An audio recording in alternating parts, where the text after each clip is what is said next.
আজ আমরা বেরিয়ে পড়লাম। আমাদের উদ্দেশ্য আজ নিউ টাউনে যে হাজরা কালীবাড়ি আছে সেই কালীবাড়ি যাব। তাই বিকাল বিকাল বেরিয়ে পড়েছি।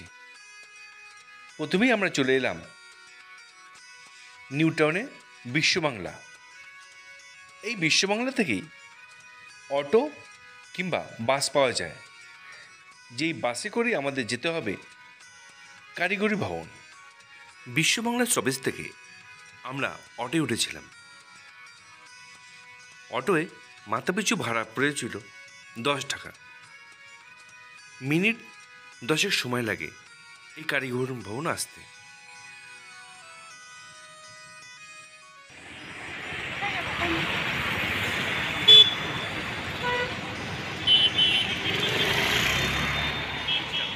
ওই বাস স্টপেজে ওখান থেকে সোজা রাস্তা পার হয়ে চলে এলাম এই যে কারিগরি ভবন, ঠিক এর পাশে হেঁটে যাব।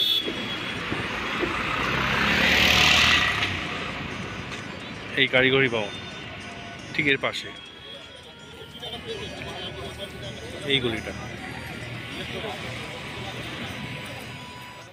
এই হাজরা কালীবাড়ি দিয়ে এলেই প্রথমে চোখে পড়বে রাধাকৃষ্ণ মন্দির, তারপর হাজরা কালীবাড়ি, তারপর শিব মন্দির, আর হচ্ছে বনবিবির মন্দির। এখানে পরপর অনেকগুলো মন্দির রয়েছে।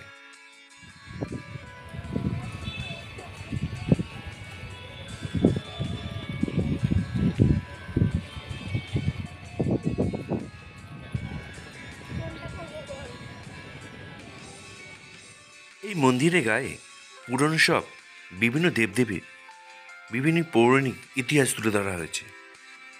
অপরূপ সুন্দর এই মন্দিরের দেওয়ালে পেন্টিংগুলো। যদি এই ভিডিওটা আপনাদের ভালো লেগে থাকে তাহলে যারা এখনো পর্যন্ত এই চ্যানেলটাকে সাবস্ক্রাইব করেননি তারা অবশ্যই চ্যানেলটাকে সাবস্ক্রাইব করবেন। লাইক, শেয়ার, কমেন্ট করতে ভুলবেন না।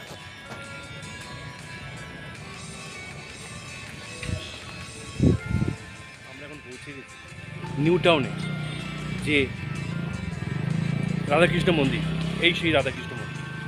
আমরা রাধাকৃষ্ণ মন্দিরের সামনে দাঁড়িয়েছি। এটা হচ্ছে নিউ টাউনের রাধাকৃষ্ণ।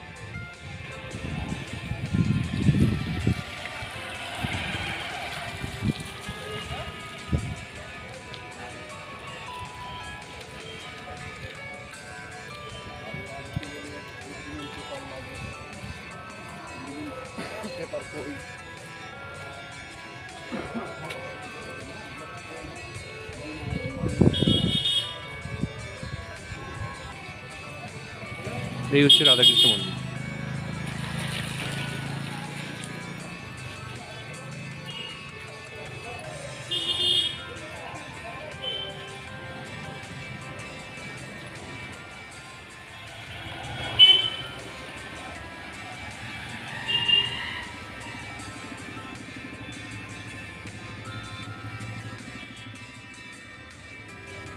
এই যে রাধাকৃষ্ণ সামনে।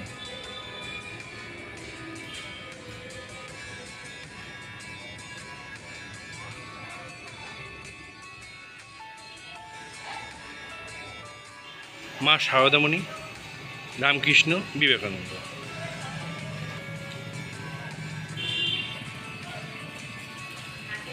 রাধাকৃষ্ণ মন্দিরের ভেতরে এটা গর্ভগৃহ।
বলছিল সুন্দর, খুব সুন্দর বলছিল আমাকে বল। মন্দির আমাদের যতটুকু জানা আছে কয়েকশো বছর আগেকার মন্দির।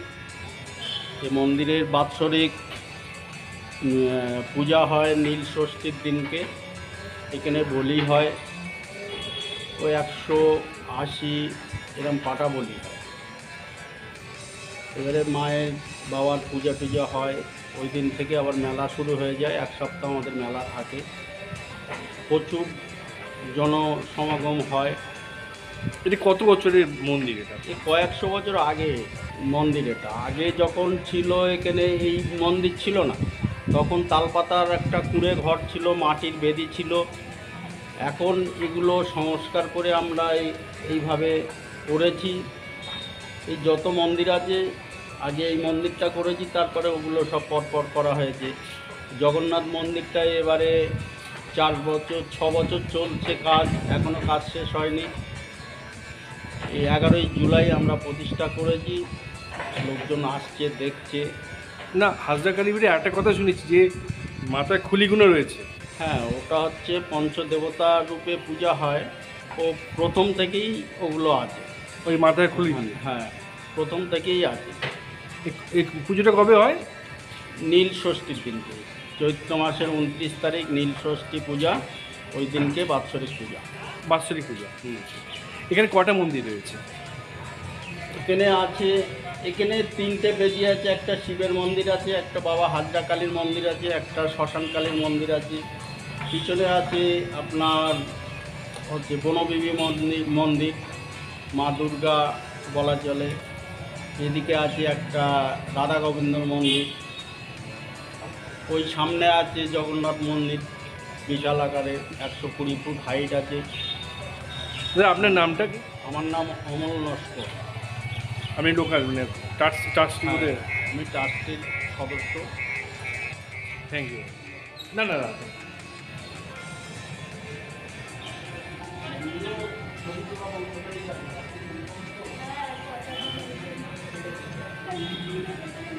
এই যে নরকঙ্কালের মাথাগুলো রয়েছে, এগুলো দিয়েই পুজো হয় নীল ষষ্ঠীর দিন।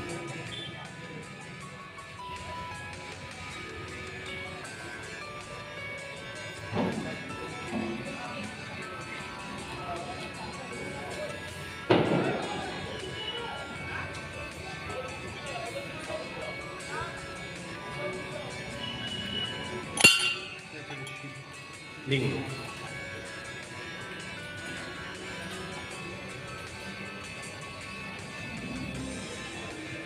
এটা শিবলিঙ্গ।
এই যে গাছটা রয়েছে এখানে, যারা মানত করেন তারা এখানে ঢিল বাঁধেন।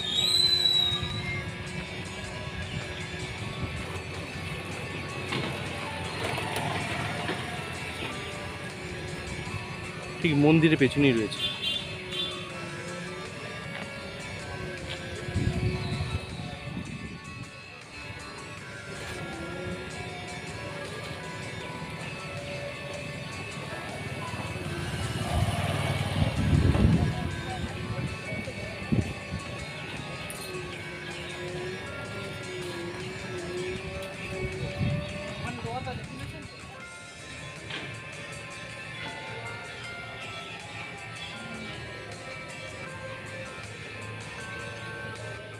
হচ্ছে বনদেবীর মন্দির, ভেতরে রয়েছে মা বনদেবী।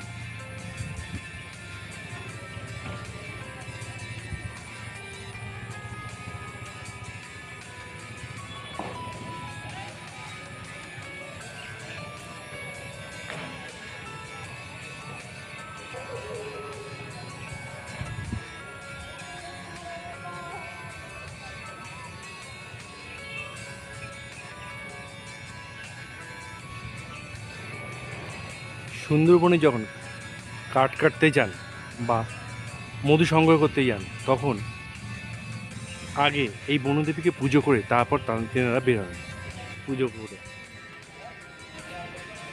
এই রয়েছে বাবা মহাদেব।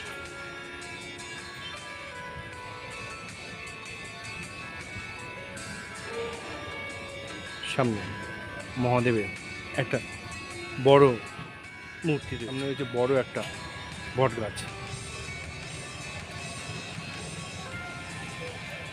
এই হচ্ছে সেই বট গাছ। এর পাশেই রয়েছে মন্দির।